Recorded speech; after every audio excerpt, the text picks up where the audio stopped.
Dad he travelled a lot. He was on TV a lot. Sort of, he walked down the street and everyone stopped to say hello to him, and sort of, so it was very clear to me from an early age that, his job was very important, and that what he was doing was hugely valued by friends and neighbours and the like. But I think, Dad he was a dairyman to his core, and I think that defined a lot about him. He grew up in an area of Derry called the Glen, which was what we would have described as a mixed area in Protestant and Catholic, and I think that defined a lot of his thinking and his way of life. But I remember my father, the man, I suppose, rather than the politician. But what he was really was he was a man who fundamentally deeply believed in the community he came from, the city he came from. And, right throughout his life, from, the early days as a teacher to Atlantic Harvest, as he briefly was in business, in the smoked salmon business, to founding the credit union, to the various housing associations he set up. He was very much about trying to improve, trying to better, trying to make Derry a better place. And I think the people really valued what he did, and I suppose that's my memory, is sort of just the sort of, you'd walk down the street with Dad and he would just get so much respect, and so much people had so much time for him, and I think it was a very positive childhood. It was really enjoyable. You only get one go at childhood, so there's nothing really to compare it to. And yeah, it was fantastic. It's only now, I suppose, when I have kids of my own and we're looking in the rearview mirror, you actually realise how much of a difference he did make, how important his role was, and how I think this country's a better place for what he did. The 80s, I remember I was at school at the time in Derry, and I remember the hunger strikes well, and I remember there was always trouble, and I think our house was petrol bombed a couple of times, and there were hoax bombs placed outside, and there was sort of graffiti on gable walls all around the place about Dad, and it was kind of, it was difficult, but we muddled through. I think Mum was very supportive of Dad, and Dad was, if you look at Dad's career, he started saying the same thing in 1968, which he was still saying in 1998, you know what I mean? And he never really changed course. And, they talk about a single transferable speech and sort of, but that was him. He had a vision which he articulated in the late 60s, and that vision, I suppose, remained the same throughout. And he was, I think the word we use up north to describe it is thran. He was a man that he knew he knew what he wanted to do, and nothing was going to detract him from that. And I think despite the violence, despite the troubles on the streets of Derry and across the north, despite the awful things that were happening, he was resolute, and we as a family, and especially my mother, were 100% behind him. Where I recall is the work that he did on the New Ireland Forum, because at that stage he was almost trying to pull Fianna Fáil and Fine Gael and the southern parties into a more united position than perhaps they'd ever been since 1920.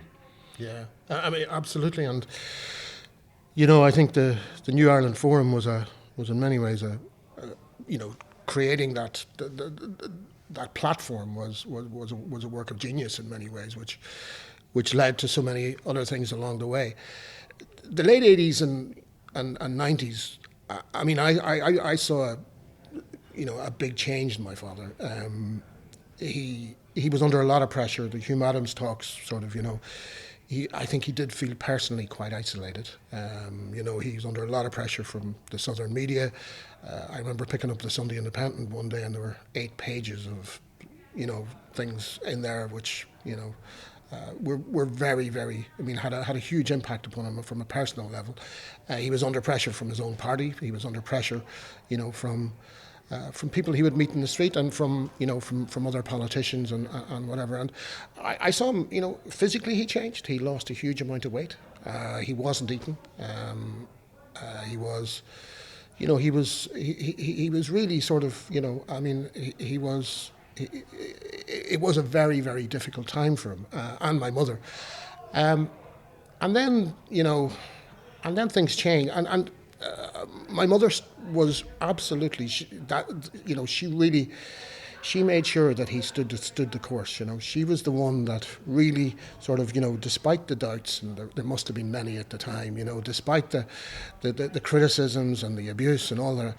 I mean, she was absolutely central to the fact that he stood the course, and he really sort of, he was immovable. And it's that Thran sort of nature that he had, that sort of, he knew he was right, and he knew that this was the only way forward. I think the massacre in Grey Steel was probably the lowest moment in his life. It was, something like that. These things, they happen, but for it to happen so close to home and to happen in such a brutal nature was really, the entire town was shocked. It was really sort of, it was a very, very tough time. And there was that scene in the graveyard where he broke down, something Dad never did in public, And I suppose the darkest hour is always before the dawn, and that's what that was. And I think, soon after that we had the ceasefire, and then the negotiations, which ultimately led to the Good Friday Agreement. But yeah, the 90s were a very, very tough time. I was living in Brussels at the time, so in many ways I saw my dad more in the 90s, when I was living in Brussels than I did at home, because he'd come over once a week.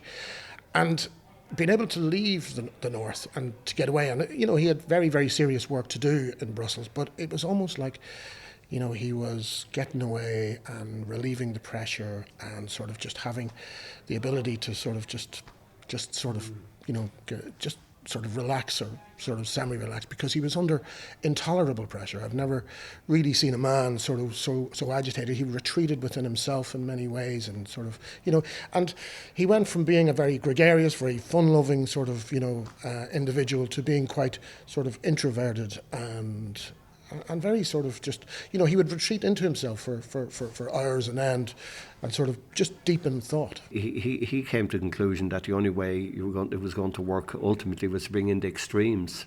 Yeah. And I must say, I get that. Of course, it's always difficult for a sovereign government to deal with people who are engaged in violence, and you have to do it on the basis of getting them to stop the violence, which is what he said. And I think, unfortunately, a lot of people didn't get that at the time. They got it afterwards, but they didn't get it, and that's why they put him under so much pressure. At that time, was, I know that he didn't do this off the top of his head. I think he was thinking about it for quite some time, and I think I've learned, said to you before, that I've learned that he did actually hop the ball, at least with others, to say that he thought this was the way he was thinking. But ultimately it was only somebody like him, who had so much political support and carried a lot of credibility, that could take the move to actually go meet the IRA. But it still made it a big call. Yeah, I remember vividly the day, and this would preceded the Hume Adams talks. I remember the day he got a phone call from the IRA, and they said, meet at a certain point just over the border, the Buncrana border, at 4:00 on a Friday afternoon. And I remember ringing my mum. Mum would have been in the office, and he rang down and he said, look, I'm going away, and sort of, and I think this was code word for, because everyone assumed, I think, that our phones were being bugged at the time, but he was taken in the van. He was blindfolded. He was driven around the country for 24 hours. He was finally sort of put in a room and, put in front of the Army Council, who then wanted the video of the meeting, and I think they sort of, he refused. So he was put back in a room, and another 24 hours, and then driven halfway around the country, and then eventually was put out on the side of a road somewhere in West Donegal, And my mother was beside herself with worry, as we all were, And obviously this couldn't be talked to anyone really outside, very close friends about this. But, that was my dad, I mean, despite these things, despite being sort of, he was not for stopping. And he would, I mean, as he said himself, if if I can achieve by talking to people what thousands of soldiers and thousands of policemen on the streets have failed to do, then it's my duty to do so.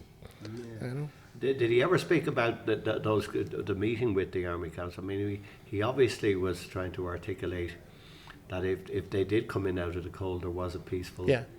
I think that was his view all the way along. Yeah, I mean that was his view. That there's, if you come in out of the cold, if you know that this is the only way forward. That you're never going to create what you ultimately want by putting a gun to someone's head. You know that you cannot force, a united Ireland. It's just not doable. And that there has to be a way forward. And eventually, they saw, that he was right.